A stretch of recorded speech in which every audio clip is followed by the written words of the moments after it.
Those who seek to change their societies for the better know that there can be a frustrating puzzle. We know what causes the crisis, we know what needs to be done to fix it, those in power know what needs to be done to fix it, and yet nothing is happening. Politics is going round and round in circles, society as a whole stands still. Left unattended, the crisis gets worse. The reason why we cannot move forward as a society lies in the very way how we approach the process of change. Most of the time, our politics are purely transactional. One side wins what the other side loses. But this zero-sum game leaves a system which produces the crisis untouched. In order to fix the great crisis of our time, from climate change to jobless growth, from mass migration to social inequality, we need to change the very system that produces them. In other words, we need to master the art of transformative politics. The starting point is to acknowledge that change always produces winners and losers. This means change is the outcome of the struggle between those who seek to uphold the status quo and those who want to travel a new path. This means our ability to make change is a direct consequence of our ability to win this struggle. And as many actors and groups believe to benefit from the status quo, those who resist change are a formidable force to reckon with. No social actor or single group has the power to win this struggle on their own. Only a broad societal alliance can mobilize enough power resources to break through the resistance of the status quo coalition. This is why transformative change making is all about alliance building. But alliance building is a tricky thing. People tend to have differing and sometimes opposing interests and identities, values and worldviews. Sometimes they can agree that they fight against the same thing. But it is very rare that they can agree on something they all struggle for. Currently, there are three failing approaches to alliance building. The first approach mobilizes the most faithful believers in change with pure and authentic messages. The resulting intersectional alliances are narrow and therefore too weak to win the struggle against the forces of the status quo. The second approach agrees to agree on nothing. The resulting multitudes are unwilling to organize and therefore unable to push through any agenda. The third approach agrees on the lowest common denominator between interest groups. The resulting catch-all alliances are firmly rooted in the status quo and are therefore unable to transform the system. In order to build broad societal alliances, transformative change-making invites social groups beyond the already convinced, but only those who are at least potentially open to change. Instead of a smorgasbord of policies to attract different interest groups, transformative change-making builds alliances around narratives and catalytic projects. Here is how it works. Let's start with the change narrative. It is often said that rational individuals follow their objective interests. But in reality, people are not isolated individuals, but members of many communities. They talk to their families, friends and neighbors, get their information from all kinds of media, and are influenced by political parties, religious groups, or professional associations. Here they gather what is happening and what needs to be done. And what is happening and what needs to be done is the essence of a narrative. These narratives can be stable over decades, but they can be shifted. The best way of shifting narratives is to introduce an alternative vision of the future. If expectations how the future will unfold are shifting, people reassess the situation they are in right now. A new assessment about the situation right now leads to a new calculation of risks versus opportunities. A new calculation of risks versus opportunities results in the redefinition of interests. So people who believe to have different interests today can come to the conclusion that they may have the same interests in an alternative future scenario.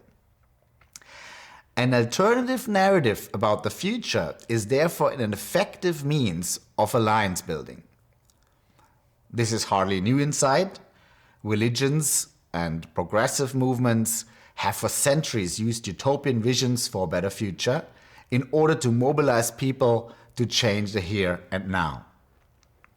However, this narrative is not arbitrary. The change narrative is the platform onto which a broad alliance of societal groups can come together to join a common struggle for change. This means the narrative must be compatible to as many discourse communities as possible. Transformative change making uses the political field analysis as a tool to construct the most suitable narrative for the transformative alliance. This is how it works. Any political field is made up by the interaction of social groups struggling over the question which principles and rules should organize the field. If you want to make change in any field, let's say education policy or security policy or climate policy, you first have to understand the lay of the land. This can be done in 4 steps. First, identify the main conflict lines or cleavages that organize the field. Could be market versus state distribution, or could be open versus closed culture, or GDP growth versus zero emissions, or something else. If you take the 2 most important ones, you have a coordinate system for the political field. Second, map all the discourses you can think of into that coordinate system. Don't worry if a discourse is less widely acknowledged than others, just map it. The more detailed the discourse landscape gets, the better. Remember, a narrative always should describe what the problem allegedly is, what is happening, and what the cure to that problem is supposed to be, what needs to be done.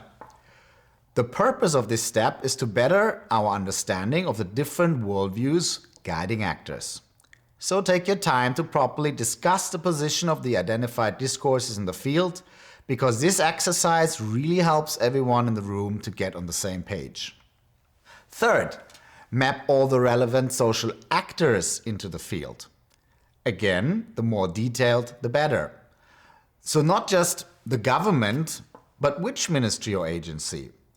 Not just business, but which company or association. Not just labor, but which union, and so on. Try to map the actors over the discourses they promote. This will sometimes come as a surprise because social actors can have different positions in different fields. You may be surprised that actors you may consider opponents can have relatively similar views to your own in one particular field. The purpose of this exercise is, of course, to identify potential allies. Finally, not all discourses are equally important, and most certainly not all actors are equally powerful. Some of the most powerful actors never speak in public at all. Think of feudal landowners, mighty bureaucrats, military leaders, or financial elites who pull the strings in the shadows. To take these differences in power into account, we locate the center of political gravity. Forget all the nice rhetoric of lofty speeches and ask yourself, what is only talk and where is the action? Is a treaty signed or not? Is a law passed or not? Is a budget allocated or not? Is force being used or not? What direction does the country travel to in this moment? The center of political gravity can sometimes be identical with the government, but in other cases it is not. Imagine the political field as a force field where many different forces struggle over the overall direction. Sometimes the center of gravity is with one group of actors, sometimes it moves to another group of actors. Again, this is a lesson in the importance of alliances. If actors join forces in a powerful alliance, they can move the center of political gravity and start to implement change. Please have a sober look where you and your peers are located on this political field. Are you close to the center of political gravity or far away? How many allies do you have? This will decide if your political goals can be accomplished or if you will hit a wall. Now that we have a good overview of the balance of forces, the strategy debate can begin. Who could be our allies in our quest to make change? On which platform could they come together? And what could be a bridge too far? Map the change alliance platform in the field. Take your time, discuss it thoroughly. This is the most important part of the exercise. In fact, as the political field is highly dynamic and always moving, it makes sense to repeat this exercise every now and then. There's no better way for a group to develop and agree on a common strategy. Now that we have located the position of the narrative in the political field, it just needs to be formulated. Of course, what is happening and what needs to be done is the essence of the narrative. In order to make it as convincing as possible, it needs a bit more flesh on these bones. A good narrative should evoke 5 elements. Threat. How bad things can get if we don't act. Hope. What better world is possible if we act. Opportunity. What structural trends will help us to transform the situation. Confidence. We've done it before, so we can do it again. Values. This is why this is the right thing to do. Play around with these elements and try to formulate 5 short sentences that make your point as intellectually, normatively, and emotionally convincing as possible. Together, they form your strategic narrative or your platform around which a transformative alliance can come together. A narrative is important, but words must be translated into action. This is where the catalytic projects come in. Catalytic projects are concrete interventions that can in time transform the situation for the better. Again, not any project will do. Catalytic projects need to match certain criteria. In order to be transformative, the projects need to unleash or reinforce structural trends that can transform the situation. For example, the pattern of energy consumption, or the level of education, or the number of good livelihoods. To achieve that, the project needs to scale. Pilot projects are good, but if they do not reach the lives of millions, they're just not good enough. To get the project off the ground, there needs to be a coalition of early supporters that can make it work. If they succeed, the success story can convince others that change is in fact possible and inspire them to get into the change game themselves. And of course, the project needs to exemplify the narrative. So make it a concrete and touchable example of what this promised change will look like. Here's how to identify and properly design catalytic projects. First, start with a brainstorming. What kind of project can you think of that could exemplify the change you want to see? Second, do a proper reality check. What kind of ingredients do you need to make this project happen? From funding and legal permissions, all the way to tech support and maintenance. Third, who will provide these ingredients? Be as concrete as you can. What agency needs to give the permission? Who can build the hardware?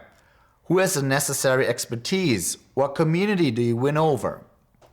Finally, can you design the incentives of the project in a way to win over those who are now sitting on the fence? Can you make the bottom line more attractive for the businessman? Will it help a politician to win voters? What makes it more attractive for the media? What keeps volunteers or staff motivated? Now that you have a compelling narrative to win the discourse battle and doable projects to exemplify the change on the ground, go out and do it. But you may ask yourself, who is supposed to do all this work? Construct the narrative, design the projects, implement the change.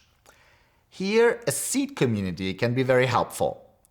A seed community brings together 10 to 20 stakeholders active in the political field you wish to transform.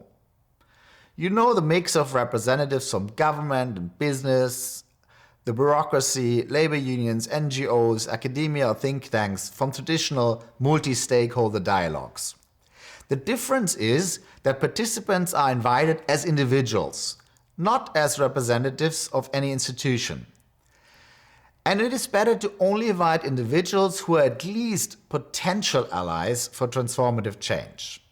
So the seed community will construct the narrative and design the project. The coalition of early supporters will implement the project, and your transformative alliance can change the society as a whole.